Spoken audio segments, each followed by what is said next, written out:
Okay, hi everybody. This is William with Metaphysical Insights, and I'm excited today. My guest is Tom Warrington. Tom and I got to meet as a conference the first time in England, and we got to hang out at his seance in England. Yeah. Um, and he's a fascinating guy with some really interesting experiences. And how long have you been involved in this, Tom? Wow. We're going to turn the clock back quite a long period here. It first started when I watched a program back in 1992, which was an infamous program called Ghost Watch, which was a live broadcast on the BBC. Oh, I've never heard of that one. Oh, really? Oh, Ghost I get Watch. a lot of Oh, BBC stuff on YouTube, so I'm going to write this down. yeah. This is a very, very well, I won't give it away for you because you have to watch it. But anyway, this program aired on Halloween, and it was basically a live broadcast of what was to be what we thought was a team investigating a haunting, Hmm. and honestly, it petrified me. I've got to be honest, it petrified me. It was so real. It felt so real. And funnily enough, 26 years later to this, I actually interviewed the guy who wrote Ghostwatch, Stephen Volk. Wow. Now, things happen for a reason, I believe so.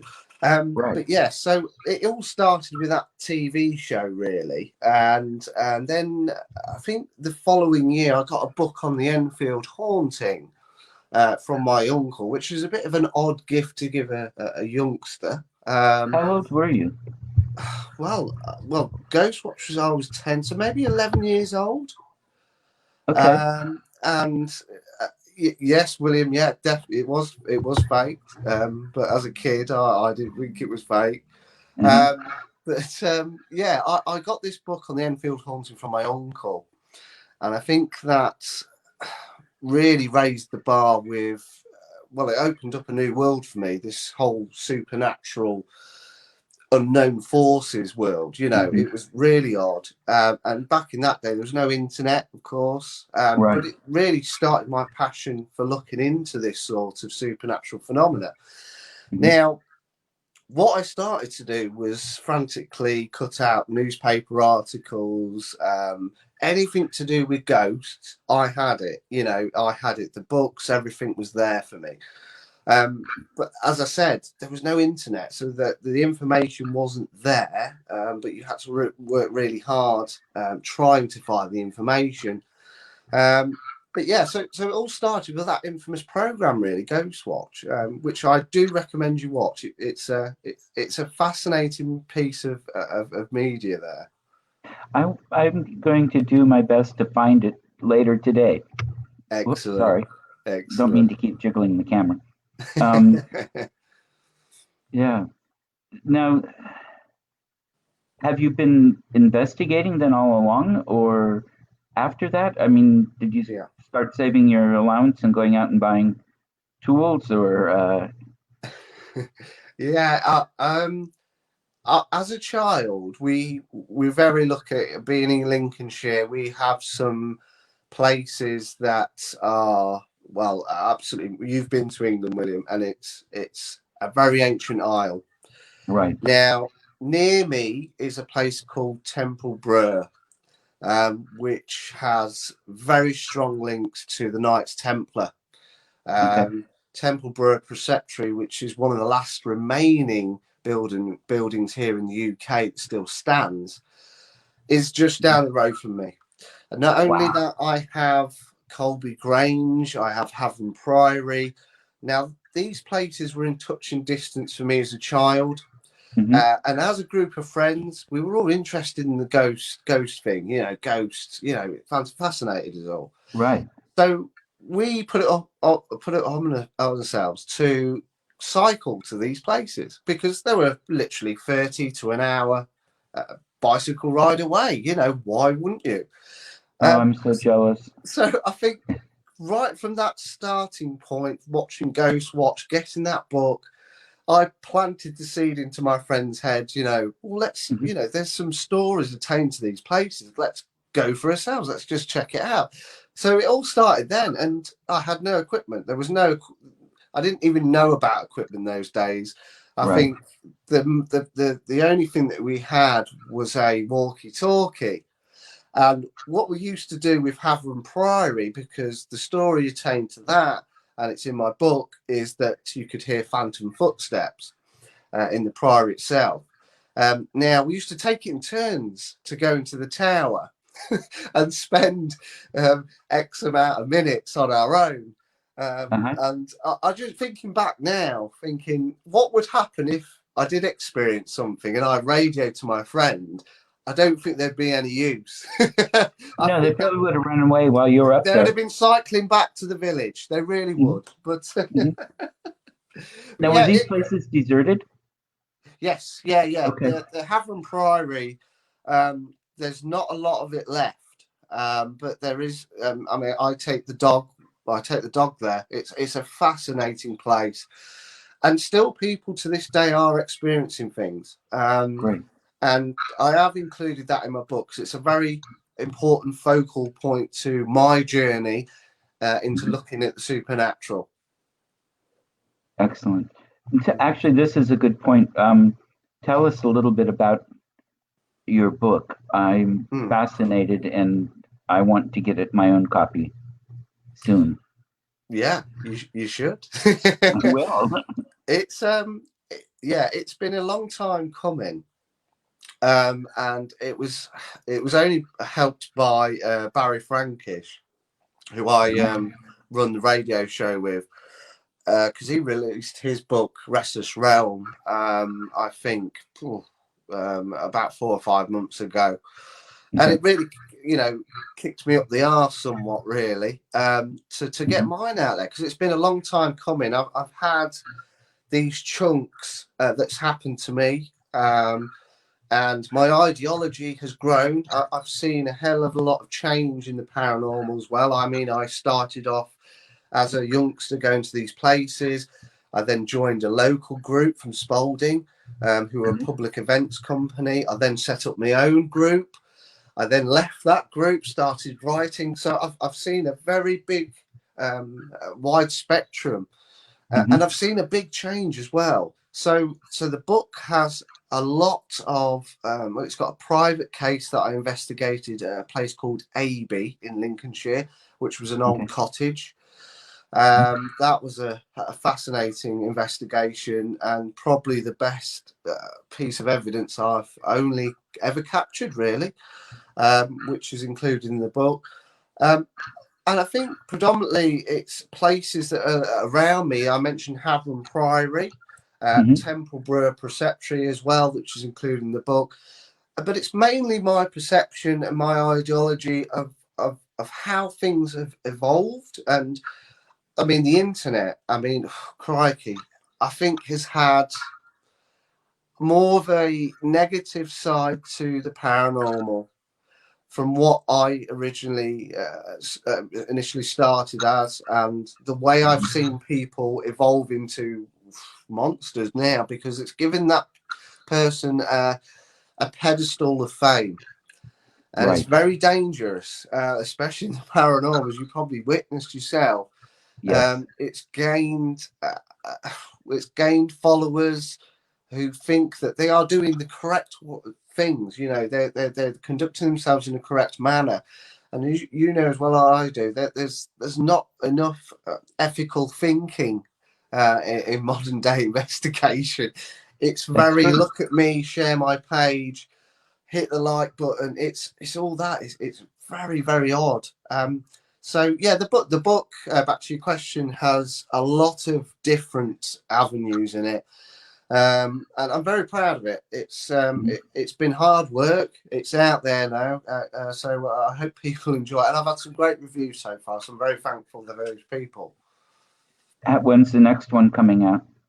Well, the next, well, much to the annoyance of my wife, because she edited the last one, and I joked to her the other night that I'm pretty much in the process of doing the second. She walked out the room. she walked out the room. So now I've got to find another editor. So if anyone's watching tonight, I'll have to ask my sister. My sister edited my 2 books. oh wow, okay. Well, Yeah. we'll have to hook up because the wife departed now. So no, the second one is I've got some really good ideas for the second one. I'm not sure how quickly that's going to get out there because the first one took about 15 years. So, well, I hope the second one is faster than that. I'm too old to wait 15 years for the next one. Yeah. Yeah. Now, how you mentioned the experiences and the changes, and part of what I'm wondering, let's see if I can phrase this correctly. Yeah. What I see over here a lot of times, and the people I've investigated with over in England are very respectful. They're all friends. They wouldn't be friends if they weren't respectful people. And they treat the locations and they treat the entities with respect. Yeah. There are so many others, and I know people here that are respectful, but I also know a lot of people that go in charging and want to create kind of mean scenarios or provoke something to react in a negative way. Antagonizing, isn't it? Yeah. And one of the things I realize with somebody who studies history too is that, we're very strange to these people. Women, and please don't take this wrong, ladies, but women wear pants and they are sleeveless sometimes, and sometimes they wear shorts, and they have their own checkbooks, and they can be independent.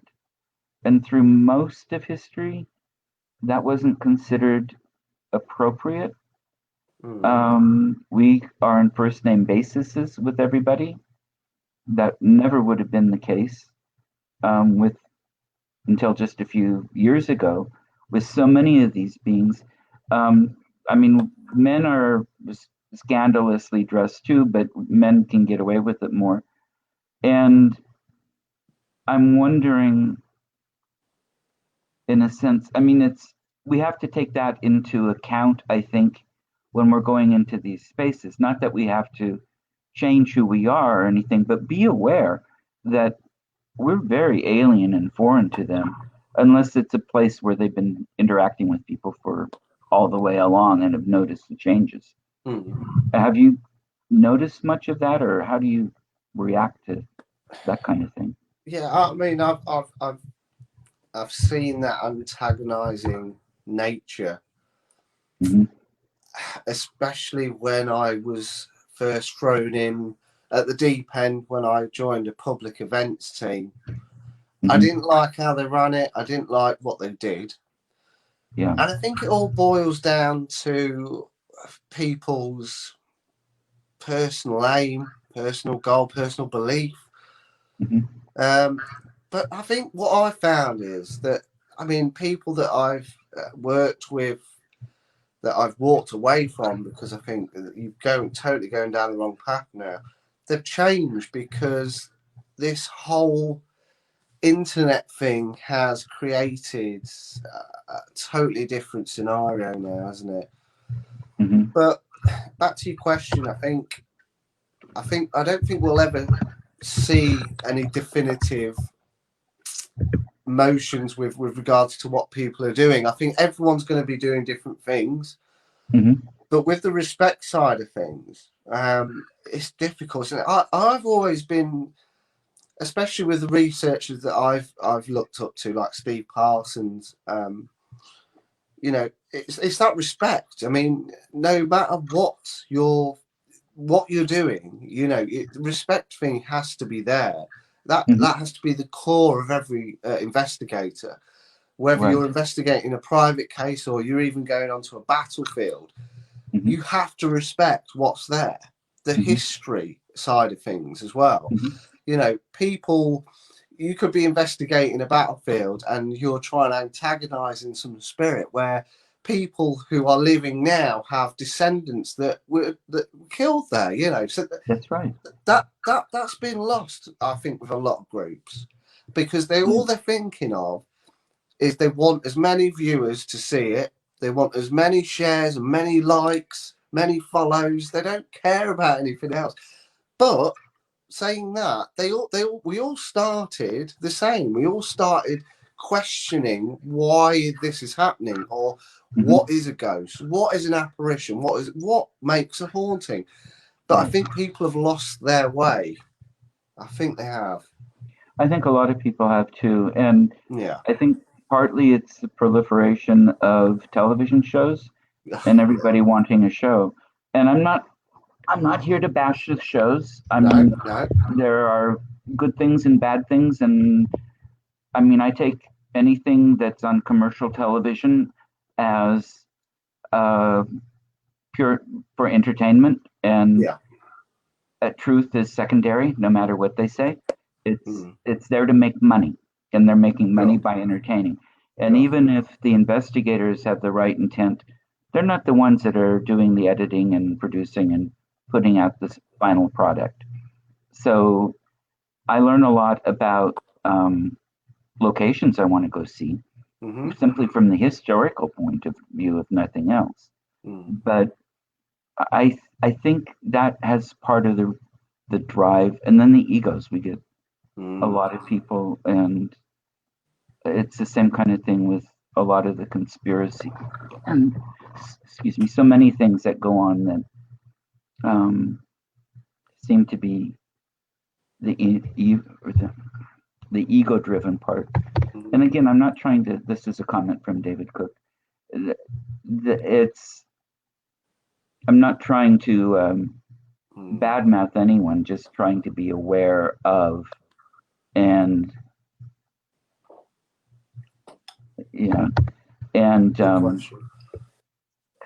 for me, it's a metaphysical experience. I like to go and talk to the beings. I like to see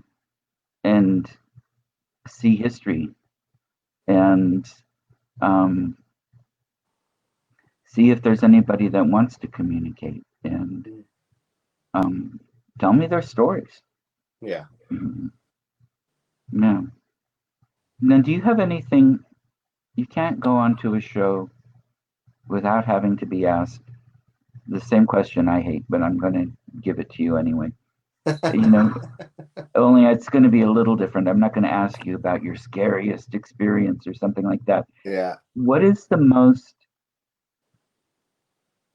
meaningful, or the one that sticks with you the most, or kind of helps make it worthwhile? I hate to bring the book up again. It's in the book, and I dedicated a chapter to this investigation, this incident. That to this day, I mean, I'm classed as a skeptic. People class me as skeptical, but I believe people do experience things. There's no doubt about it. To me, there's no question in it that people do generally experience what we called a ghost. Now, what a ghost is for me, I don't know. But the thing that sticks with me was a place called Aby in Lincolnshire. And it was a private investigation that this was in the early days of me investigating. We actually got invited by another group in Lincolnshire to help assist on this case, basically. Now, the family were proclaiming they had very typical telltale signs to me of poltergeist phenomena. They had things moving, disappearing. They had quite an array of different types of phenomena. Now, the first time I actually went to see the family, I was quite taken back by the fact that they were all sleeping in the same room downstairs in the lounge. Okay. Now, through my time, I'm quite a good judge of character. and I know when people are telling me lies. I'm a very good, I can calculate people very well. And as soon as I saw this family, I knew something was not right because they looked petrified. They looked absolutely. They looked desperate. That's the best way to describe it. So we met them several times, and I think the third or fourth time we actually did a proper day sesh there. And I think the grandparents, because they had children, they took the children away because it's not far from Skegness. So they took the kids on a day trip out there. So it was a great opportunity for us to set up cameras. Now, me being me, I was at the time very camera mad. So I was setting up cameras here, there, and everywhere. You can't imagine. Everywhere. The last camera I set up was upstairs in the children's playroom. Now, we left these cameras running for approximately about 8 hours, and that's when we departed the cottage. And nothing happened really throughout the day. I had a lot of teas and coffees and biscuits from parents. Brilliant. But nothing to really note down. It was a very normal day. I think I left in the early hours. And it wasn't only a couple of days later that I started to review the footage. And still to this day, I still have a lot of the footage I haven't reviewed. There was such a large amount. Now, I've included this in the book, but I will tell you what happened. I was in the office in here, literally at that computer, reviewing some of the footage. It was the children's playroom footage. And I think it's very specific in the book. It's so long into the footage, I heard a bang. Now, the camera was set up directed at the doorway, so I knew who was coming in and out. Now, I knew from my notes that everybody was downstairs. Everybody was accountable, even the owners. So no one was upstairs. But for those that think, oh, yeah, whatever, the camera was pointing at the door, so you could see entry and exiting of anyone that came in. There was no one that came in the room.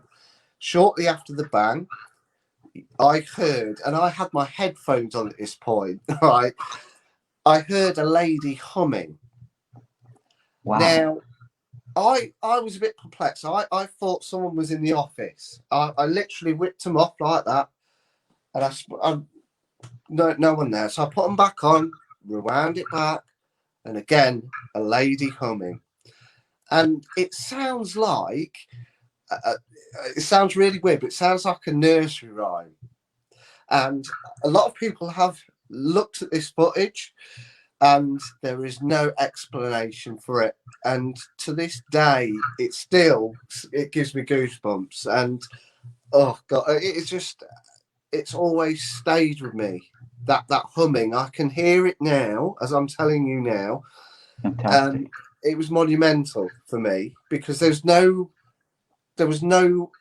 rational explanation as to why that happened. There was no one in the room. There was no toys that could have made that sound. Even the people downstairs, because it was so clear, there's no plausible explanation for it. It was a significant stepping point in my seeking the truth, basically. So Fantastic. weird. So weird. Yeah. Oh, I love it. Well, you mentioned too that you know just exactly what are ghosts or the entities. I use the word entity mostly simply to try not to put a definition on them. Yeah. I like them to tell me, and it's difficult sometimes. What I experience is not always what all the labels fit, and see, that's okay. This is fascinating because I also talk about this generalization of labels. I mean, ghost, there's not many people that know what ghost means. It's an old English word to be aghast, to be scared. Okay. So, again, it's lost in time. It's very outdated because, like you said, we don't know what we're actually dealing with here, which is another fascinating thing, isn't it? Because, I mean, all these labels that we have in the paranormal are purely to allow us to try and comprehend what is going on, but we actually don't know what's going on. So, you know, the label ghost is just so outdated for me. It really is. Well, and it's not used in that same way, that's for sure. It's used to be a certain kind of reaction or interaction, I guess. And I like the original meaning better because a lot of times people are afraid of them. And Yeah. I guess I understand that, but I usually find them to be really nice and easy. I haven't met a scary one. Well, that's your personal experience from them, isn't it? Because but Yeah. most of us, as not special ones, we don't get that. You know, Yeah. we have to try and fathom what people are experiencing, and that's another fascinating thing for me. I think people's perception has totally changed, especially within the occult, the paranormal, call it what you will. It has changed, and I think a lot of people now are fascinated by the subject, and a lot of Right. people taking it a bit more seriously with regards to research and some groundbreaking stuff that's happening now. So just going back to the label thing, it's just really outdated for me personally. But Well, I try not to label any of it. When well, I that's teach great. classes, tell people to try and leave all the labeling, all of the religious labeling, Yeah. all the religious teaching about the beings and stuff away. It's not a criticism of religion. It's just let's let what we find tell us what it is as much as possible. Let's don't go in with a prejudged block that we're going to try to put something in. It makes it more difficult to talk about. Yeah, definitely. And I'm frequently without the language I need to make a full description, but Yeah. I think for me, it's a little more honest. It's, um, it's more personal, and I think the entities appreciate it. Those that are aware. Um, I haven't any of them tell me not to do it anyway. There So you go. You're doing something right then. nobody's chucked a bottle of ink at my head or. uh, what did you think? I mean, excuse me if I bounce around a lot, but that's That's just all the way right. my brain works. You Mm. mentioned your uncle giving you the book on the Enfield poltergeist. There's so much controversy about that. And what's your take? Well, I actually met probably one of the main investigators at that case, Guy Leon Playfair. Okay. I met him in person at the Goldsmiths University in Lincoln. I went to one of his seminars there. My take on the case is this. I think that definitely there was phenomena taking place in that property. There is no doubt there are too many high class testimonies and witness testimonies that go beyond science with what happened there. Now, yes, the girls were caught doing a bit of tomfoolery, but Right. they were kids. Right. Their father left them at a very young age. They weren't well off at all. Right. They made no money off the Enfield. What happened? They made no money, so there was no initial startup for making money from this. and talking to Guy, and some of the stuff that he caught with Maurice Grosse has to be some of the uh, best pieces of evidence that we have today. There have been there's so many different poltergeist cases through time, but for me, that modern day case has to be up there with the best. There's no doubt in my mind that people witness. I mean, you had police testimonies, right, seeing a chair move on its own. Now, right. Why the hell would they make that up? Because they would have been absolutely ridiculed back at the station.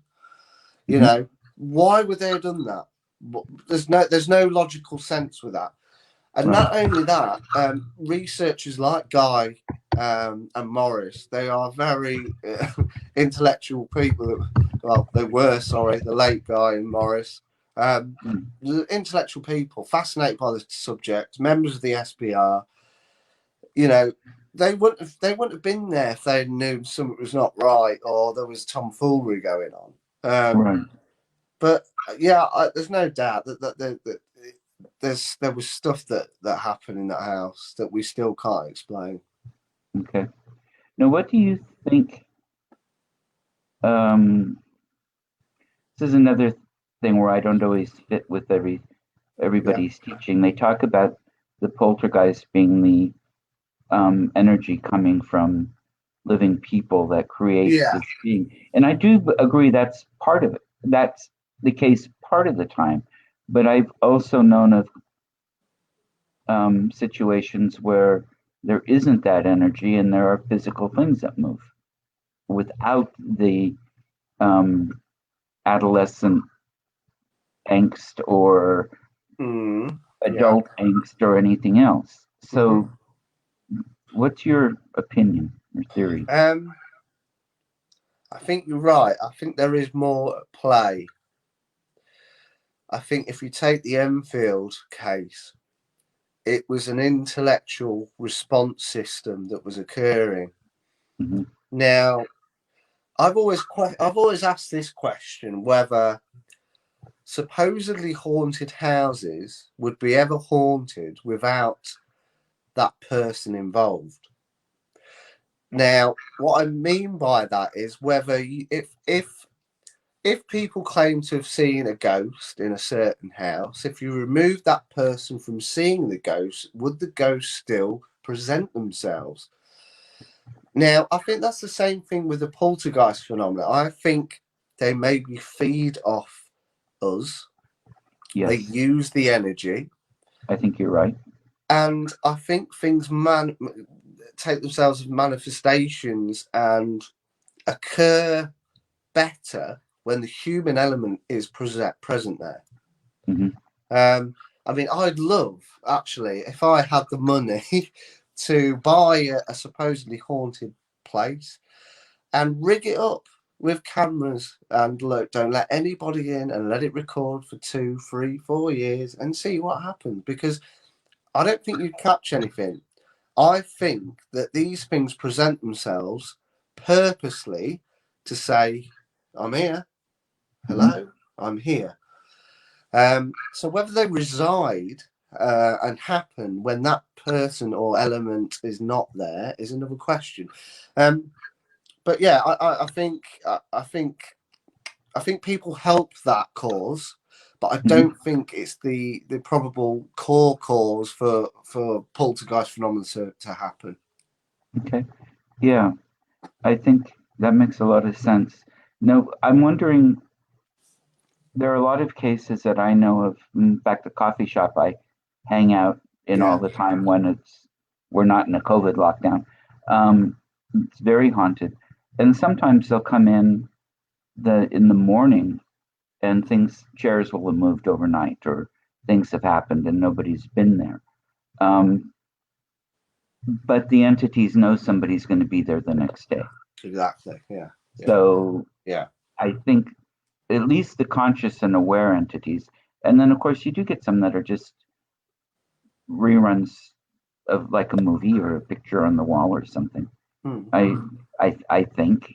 Yeah. But That's part of my experience, but um, that's the psychic piece. Other than the visual, I'm pretty skeptical myself, but I need to have seen something or have had what I pick up have been proven enough or whatever to say, yeah, this is absolutely true. But or to say that yes, there's something there. I won't even say it's absolutely true if I've seen it, but I can believe it more. That takes us a little bit too. We were talking earlier about beings crossing through, like, I don't know, the word I use is elementals. We were talking a little bit about UFOs and Bigfoot and ghosts and other things and possible connections. Certain sites. Where are you thinking with that now? How is that kind of explored or kind of taken shape in your mind? I only kind of started thinking about this maybe 2 or 3 years ago when we had a guest on our radio show, me and Barry. By the way, the show is really good. I've listened and I've actually been on it once. You have? Yeah. Many moons ago, that was. Yeah, Barry wasn't there. It was just you. It was a great time. Oh, wow. That was a long time ago then. He had the day off. He was part of the show, but he just wasn't there that time. Okay. So we'll let him off that one. Yeah, exactly. Oh, a friend of mine in Turkey, Ender, just said hello to us. So we've got a multi-continental viewership right now. Okay. Yeah. Anyway, I'm sorry, I didn't mean to interrupt you. No, that's fine. I've lost where we were now. Oh, yes. Mm-hmm. So the connection thing, in particular UFOs and ghosts, came about when I had a guest on the show who proclaimed to have said that they were abducted. And following that event, they went through a haunting. So it made me kind of think, that must be some unlucky person to go through that traumatization. But thinking about it, you've got to ask your question. These two types of phenomena present themselves to us. Now, are these spirits or are these interdimensional beings using that same crossroad to present themselves? It's a possibility, Right. They are not residing in our kind of spectrum. Right. How are these UFOs traveling through that definitive amount of space and time? The mind boggles. So are they both using this kind of interdimensional back door to present themselves? It could be a link. It just made me start to think of these two subjects that coincide with themselves. And then when I started to research, there are a lot of people out there that when they've seen a UFO, then they go on to these kind of hauntings. It's like, well, that's really weird, because you've got to be very lucky to see a UFO and you've got to be very lucky to see a ghost. So to have those two entities mold into one or happen in a sequence, then you've got to kind of think, well, hang on a minute, how are these two kind of interlinked here? No, I think that makes a lot of sense. And having experienced, my UFO experience was decades ago, and it wasn't linked to anything else at the time. But I found out a couple of years ago that it was in an area that's noted for Bigfoot. And then we have places out in the woods, out in the middle of nowhere, that not that far from me, that are noted to have all three types of experiences. In fact, there's that one ranch I mentioned to you, and I Yeah. never remember the name, Mhm. that they have events basically to go out and camp out and explore all of it. And I I don't know. I know people that have done it.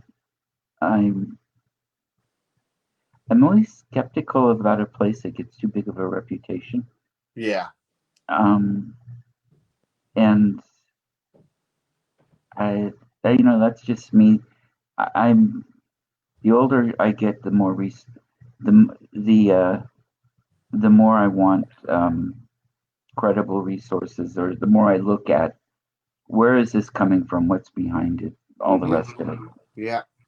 And Ender asked if we were taking questions. I wrote back yes. So go ahead and type one in, Ender. Um, I got to go to his wedding in Turkey a couple years ago, and Oh wow. yeah, I'm looking forward to meeting his wife's baby in the spring. But um,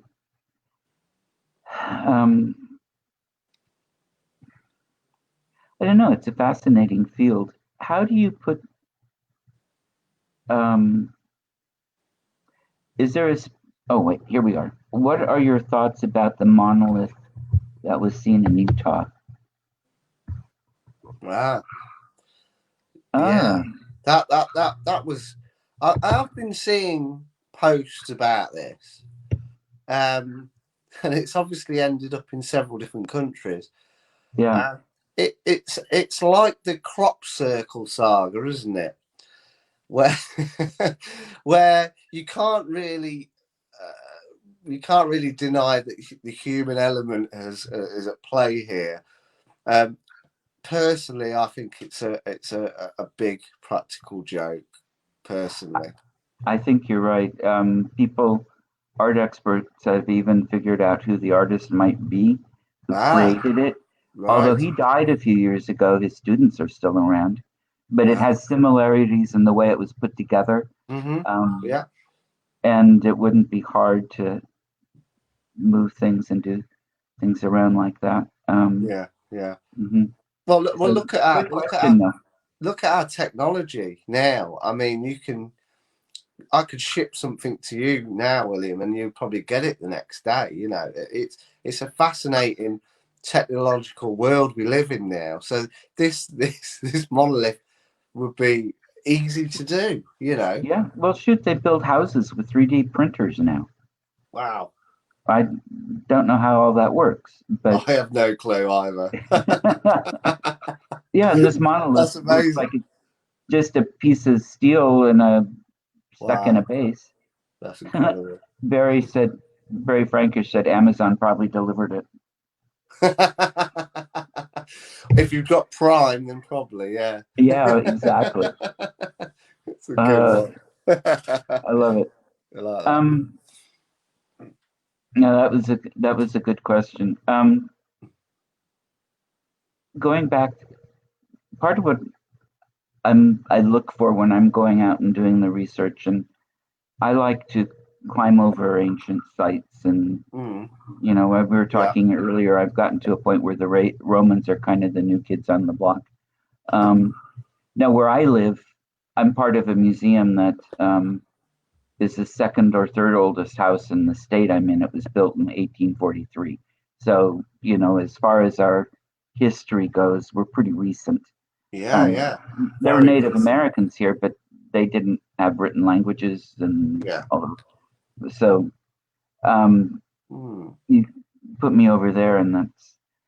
But part of what I'm interested in is not necessarily the religious rites as much, although that's mm, always interesting, mm. but what kind of a spiritual connection or metaphysical connection continues, and how does that work through the millennia? And because you have so many spots over there that start out as Neolithic or Bronze Age and then go all the way through Christianity Yeah, in various forms of it.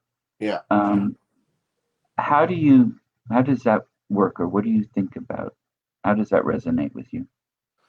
Um, I think the reason why the UK has so many supposed apparition sightings, ghostly sightings, is that because they are from a time where the belief system, the religion was so powerful that they thought, it's either the gates of hell for me or I'm going to go to heaven. Mm-hmm. And I think, and I talk about this in the book, the belief system in the human mind is so important and very profound as to how and what happens next. Right. England is such an ancient isle. Great Britain's ancient. And I think that is generally why we have so many supposedly haunted places, because the layers of history. I can just walk down the road here, and I know there's a stretch, a field where there was a crash or a plane crash from World War II. But then if you dig deeper, there's an Anglo-Saxon burial ground. There's so much history to it. There's so many layers of energy. There's no surprise to me people experience strange phenomena. Mm-hmm. But we are lucky here in England. We're very lucky I love history, and Barry will vouch for me for this. Mm-hmm. History and ghosts go hand in hand. Yes. And it's paramount that any investigator, any researcher, or anyone involved in the paranormal looks into the history, has that respect for the history itself, because what we are looking into, what we're dealing with, are human beings. They were living, they were here now, like me and you were. Mm-hmm. It's paramount that we look into that. That respect again that we mentioned previously in the show. It has to be there. Right. Barry just wrote, in my opinion, you cannot have ghosts without history, and I agree completely. And ghost stories and ghost tours. A friend of mine has a tour company in Oregon City, Ghost Tours, and he's a high school teacher, art. Wow. And I did tours for him for several years too. But part of the reason he started it was a way to get kids interested in history. Yeah. Because all of the stories we talk about have the history that go with them, and we talk about the history too. Mm-hmm. And they're all real experiences that people have had that we've either had firsthand accounts of or experienced ourselves. And the tours change because things happen on them. But the history link. It's like there's a connection. I think when you start getting into this, in some ways, you can start connecting in a way that sheds around the time. And this is something anybody can learn how to do, I think. It's part of what I teach, but open up to being able to see these layers in the history and even when it's not necessarily seeing a ghost per se, but you can see the Roundheads on the corner, or the people digging the burial mounds at Stonehenge, or the people painting and sculpting in the Egyptian temple, and it's like time travel in a sense. Yeah. And I think through so much of this research, we can get that too. History as a subject can be that way, but when you can add a psychic mediumship piece to it, and I think it goes even more so. And the ritual in particularly spiritual science, I think, can take you to that place if it's done right and done well. It doesn't matter which one. And I'm not a big fan of New Age thinking we're knowing how the Druid priests did things and stuff like that. I mean, people can do whatever they want, but don't tell me you're following a 5,000-year-old tradition, because we don't know what that was. And so, I respect what you're doing, but we don't have any books from the Druids, and they were a priestly class. They weren't a race, and it wasn't a religion. So that's part of the history that people need to learn as well. But I'm sorry, I lost my own train of thought. I was asking you. I think I was in the middle of asking you a long-winded question. But, no, good. Yeah. I was fascinated listening to your perception there. Yeah, thank you. How do people find your books and your radio show? So, shameless plug. That's what I'm asking for. Looking for Ghost, Seeker of Truth is out on Amazon now, paperback and Kindle. You can get that US, UK, everywhere really. The radio show, the Pure Paranormal radio show, it was 4 years old in November. We've done a lot of shows, me and Barry Frankish. It's been going on a long time now and still very popular. It's fantastic. If people are on Facebook, just type in the Pure Paranormal Radio Show and you'll see our Facebook page there. We're live every Tuesday at 7 o'clock UK time. Which on the West Coast, we are 8 hours earlier. Oh, so what would that be? Is that 1 o'clock? 7 o'clock UK time, that'd be 11 o'clock 11 in the morning. Wow. But, well, we do record the show as well. So if you go into mixcloud.com as well, type in the Pure Paranormal Radio Show, all the episodes will appear there as well. Excellent. Let's see. Ender has a second question. Brilliant. What happens to ghosts that are roaming in haunted mansions or houses and the buildings later get removed? It's a good question. Ooh, very good question. Well, for me, we don't have any evidence to suggest that any other, do we? I can only suggest that they still reside there. Why wouldn't they? That's my experience.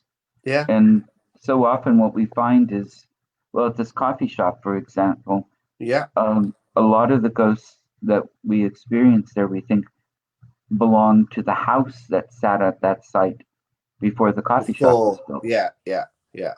Mm-hmm. Yeah. Well, this is why people. I've spoken to some people where they've seen an apparition with their legs somewhat cut off. Mm-hmm.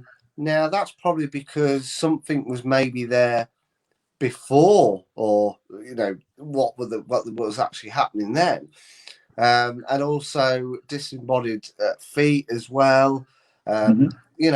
It's these kind of blocks, imagery blocks that would suggest that something was there previously to what we're seeing now into our dimension, as it were. Right. Well, there's the Treasury House, I think it is in York, is one of those where the workmen saw the Roman, but not the lower part of the leg. Yeah. And it turns out there's a Roman road underneath the house. Yeah, that's correct. Yeah. Mm-hmm. Yeah. Which at the conference we were in, I mean, these were Knights Templar barns, but you open the hatch and there was a Roman road underneath. You could put your hand down and touch it. Mm-hmm. That was the first time I touched a Roman road. That was pretty thrilling. Wow. Yeah. And Ender's question is really good. He lives in Izmir, which is a part of Turkey that was settled by the Mycenaeans, I think. Yeah. I mean, we go back, and there were other people there too. Turkey is kind of at the end of the Fertile Crescent, and a lot of the Göbekli Tepe is there. That goes back 8,000 or 10,000 years. There's a town there digging now that from 5,500 BC. And the area is still occupied. I mean, this is a place where you've got sometimes 10, 12,000 years of continual occupation. And so that question, and just had a major earthquake in Izmir about a month ago too. So a bunch of buildings crashed. So it's relevant for what's going on right now too. And yeah, and I the ghosts might even be more active. I wonder, what do you think after an earthquake? Yeah, it's I mean, what we do here in the UK is when people start to knock down their walls, change things, the fabrication of their houses, and then lo and behold, all this haunting phenomena takes place. So natural phenomena that occurs may entice, be a catalyst for these types of phenomena. Yeah, Definitely. I found with if people tell the entities in the house what they're doing, even show them the plans, letting them know it's because they love the house so much and they're trying to protect it. The entities like it. There's a case here. I have friends that have an old Oregon City home, and they didn't know it at the time, but it turns out the people that built it were actually relatives of hers, the wife of the couple. And they liked the ghosts because they figured they're family. And once they stopped the renovations in the house, because they turned it into they're able to find some old pictures and different things that showed what the house was like in the 1870s and when it was built, and they were restoring it to look that way. Even the furniture was the same. And once it was done, all the activity ended, and they miss it. They want it to come back. Yeah. Yeah, it's like Great Uncle John. Yeah. And, but well, we've got about 3 minutes left. Is there anything in particular you want to put out here, or anything in particular you want to add? Yeah, well, like I say, I mean, the book has been, well, it's been I tell you what, it's been a crazy 7 days since its release. I've got so many interviews. You are actually the first interview since the book launch, so I'm very thankful for that. So yeah, the book's out there, Looking for Ghosts, Secret Truth, on Amazon, and a great Christmas present for all those that are involved in the paranormal. Yeah, I think you're right. That would be a great Christmas present. Let's see, that was a kind comment from Ender. And the radio show you've put out there? Yes, we are live every Tuesday on Pulse Talk Radio, the Pure Paranormal Radio Show, with my co-host Barry Frankish. Great show. Yes. And one last question then, as we're getting ready to say goodbye. Okay. When you leave the site, when you leave an investigation, do you have anything you do to acknowledge the entities and also help make sure they don't come home with you? That's a tough one for me, being a skeptic. I've not really thought about that because I never really thought that anything would come home with me. Okay. But I have been told that, I should take a bit more care with regards to trying to allow things to come home with me.